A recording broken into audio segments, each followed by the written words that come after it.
Hello friends, मैं Manish sir आपके अपने YouTube channel M with Manish sir पर आज बात करेंगे कक्षा 8वीं की कविता अंधा युग, जिसे लिखा है डॉक्टर धर्मवीर भारती ने। और इस कविता को समझने से पहले इस कविता के प्रमुख जो 3 पात्र हैं इनके बारे में समझना बहुत ज़रूरी है। इसमें पहला जो पात्र है वो है युयुत्सु, दूसरे पात्र हैं वो है अश्वत्थामा और तीसरे पात्र जो हैं वो एक वृद्ध व्यक्ति हैं। वही वृद्ध व्यक्ति जिनके वाण से भगवान श्री कृष्ण घायल हुए और उनकी मृत्यु हो गई थी। पहला जो पात्र युयुत्सु है, युयुत्सु कौरवों का भाई था और वह पांडवों की तरफ से युद्ध लड़ा। युयुत्सु ही एक अकेला व्यक्ति था जो कौरवों की तरफ से जिंदा बचा था। दूसरा अश्वत्थामा गुरु द्रोणाचार्य के पुत्र थे। वो गुरु द्रोणाचार्य की तरह तीरंदाजी में महारत हासिल किए हुए थे और उनके भी जीवित रहने के प्रमाण हमें पुराणों के माध्यम से मिलते हैं। अब कविता की तरफ बढ़ते हैं, उससे पहले कविता के कवि डॉक्टर धर्मवीर भारती के बारे में कुछ जान लेते हैं। डॉक्टर धर्मवीर भारती, इनका जन्म 1926 में इलाहाबाद उत्तर प्रदेश में हुआ और 1997 में मुंबई महाराष्ट्र में इनकी मृत्यु हुई। भारती जी आधुनिक हिंदी साहित्य के प्रमुख लेखक, कवि, नाटककार और सामाजिक विचारक थे। आपको 1972 में पद्मश्री से सम्मानित किया गया। इनकी प्रमुख कृतियां हैं स्वर्ग और पृथ्वी, चांद और टूटे हुए लोग, बंद गली का आखिरी मकान, ठंडा लोहा, 7 गीत, कनुप्रिया, सपना अभी भी, गुनाहों का देवता, सूरज का 7वां घोड़ा, 11 सपनों का देश, पश्यंती और अंधा युग, जिसके बारे में हम पढ़ेंगे। इस कविता के माध्यम से कवि ने युयुत्सु, अश्वत्थामा और उस शिकारी वृद्ध व्यक्ति की बीच में जो चर्चा हुई है उसको बताने का प्रयास किया है। होती होगी वधिकों की मुक्ति प्रभु के मरण से, किंतु रक्षा कैसे होगी अंधे युग में मानव भविष्य की।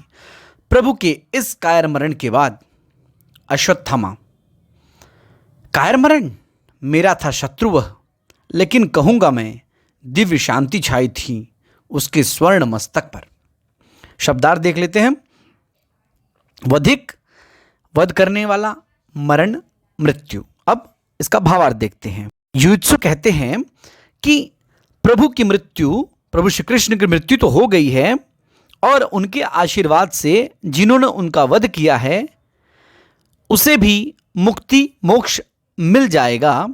लेकिन जिस कायरता के साथ भगवान श्री कृष्ण इस धरती को छोड़कर चले गए हैं, अब हर तरफ घनघोर अंधेरा छाया हुआ है और इस अंधकारपूर्ण संसार में कैसे मानव के भविष्य की रक्षा होगी? कौन बचाएगा इस मानव को और इस संसार को? अश्वत्थामा युयुत्सु से कहते हैं कि हे युयुत्सु, तुम कहते हो कि कायर मरण हुआ है, कायर मृत्यु हुई है, लेकिन मैं ये कहूँगा कि भले ही वह मेरा शत्रु था, लेकिन जब भगवान श्री कृष्ण की मृत्यु हुई, भगवान श्री कृष्ण का वध हुआ, तो उस समय उनके चेहरे पर, उनके मस्तक पर एक दैवीय शांति छाई हुई थी। अगली पंक्तियाँ। वृद्ध बोले, अवसान के क्षणों में प्रभु मरण नहीं है वो व्याध, मात्र रूपांतरण है यह। सबका दायित्व लिया मैंने अपने ऊपर, अपना दायित्व सौंप जाता हूँ मैं सबको। अब तक मानव भविष्य को मैं जिलाता था, लेकिन इस अंधे युग में मेरा एक अंश निष्क्रिय रहेगा, आत्मघाती रहेगा और विगलित रहेगा।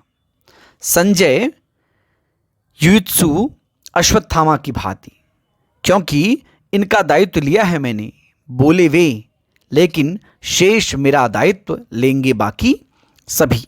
अवसान का अर्थ है समाप्ति, व्याध शिकारी, रूपांतरण रूप परिवर्तन करना, दायित्व जिम्मेदारी, निष्क्रिय कोई काम न करना, आत्मघाती आत्महत्या करने वाला और विगलित का मतलब है शिथिल। युयुत्सु और अश्वत्थामा की बातें सुनकर वह वृद्ध व्यक्ति जिसके बाणों से भगवान श्री कृष्ण ने मरण पाया था, वो कहता है कि प्रभु ने जाते समय कहा था कि हे शिकारी, यह मेरा मरण नहीं है, यह मेरी मृत्यु नहीं है, यह केवल मेरा रूपांतरण है। आज तक सभी लोगों की जिम्मेदारियां, सभी जीवों की जिम्मेदारियां मैंने अपने ऊपर ले रखी थी। अब मैं सबका उत्तरदायित्व, सबकी जिम्मेदारी उन सबको ही सौंप कर जा रहा हूं। अब तक मनुष्य के भविष्य की मैं चिंता किया करता था, लेकिन अब आने वाला अंधकारमय युग में मेरा एक अंश निष्क्रिय रहेगा, कुछ नहीं करेगा, शिथिल रहेगा और इस प्रकार मानो अपने हाथों अपनी मृत्यु का कारण बनेगा, संजय, युयुत्सु और अश्वत्थामा के समान, क्योंकि इनका दायित्व मैंने लिया था। मेरा दायित्व वह स्थित रहेगा हर मानव मन के उस वृत्त में जिसके सहारे वह सभी परिस्थितियों का अतिक्रमण करते हुए नूतन निर्माण करेगा पिछले ध्वंसों पर। मर्यादा युक्त आचरण में, नित्य नूतन सृजन में, निर्भयता की, साहस की, ममता की, रस की क्षण में जीवित और सक्रिय हो उठूंगा मैं बार बार। शब्दार्थ देख लेते हैं। वृत्त, चरित्र, अतिक्रमण, उल्लंघन, नूतन, नया, सृजन, निर्माण, ध्वंस, विनाश, मर्यादा युक्त, सीमा में बधा हुआ। इन पंक्तियों के माध्यम से कवि डॉक्टर धर्मवीर भारती बताते हैं कि भगवान श्री कृष्ण कहते हैं कि मेरा दायित्व तो वह स्थित रहेगा। वो कहते हैं कि मेरा जो उत्तरदायित्व है वह सभी प्राणी संभालेंगे। मैं मानव के मन में रहूँगा और उन मानव के मन में रहूँगा जो सभी विपरीत परिस्थितियों का सामना करते हुए कुछ नया निर्माण करेंगे। ऐसे लोगों का आचरण मर्यादापूर्ण होगा। उनके नए निर्माण में उनकी निर्भयता, उनके साहस और प्राणी मात्र के प्रति उनकी ममता के रस में सराबोर होकर मैं बार बार जीवित हो उठूँगा, मैं बार बार जन्म लेता रहूँगा ताकि मनुष्य का कल्याण होता रहे। वृद्ध व्यक्ति की बातें सुनकर अश्वत्थामा के मन में और भी प्रश्न उठते हैं और वो कहते हैं, उसके इस नए अर्थ में क्या हर छोटे से छोटा व्यक्ति विकृत, अर्धबर्बर, आत्मघाती, अनास्था में अपने जीवन की सार्थकता पा जाएगा? वृद्ध व्यक्ति कहते हैं, निश्चय ही वे है भविष्य, किंतु हाथ में तुम्हारे हैं। जिस क्षण चाहो उनको नष्ट करो, जिस क्षण चाहो उनको जीवन दो, जीवन लो। शब्दार्थ देख लेते हैं।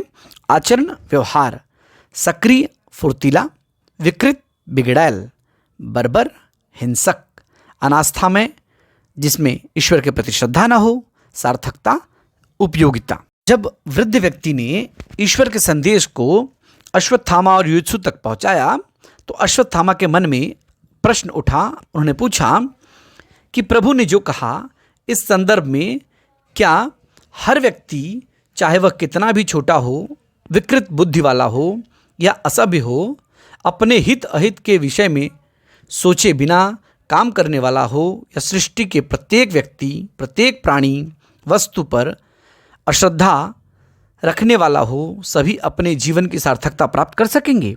वृद्ध व्यक्ति कहता है कि अवश्य कर सकेंगे, किंतु यह अब तुम्हारे हाथ में है कि तुम जब चाहे ऐसे लोगों को नष्ट कर दो और जिस क्षण चाहो उन्हें जीवन दे दो, उनका जीवन ले लो। तो उम्मीद है कविता का भावार्थ आपको समझ में आ गया होगा।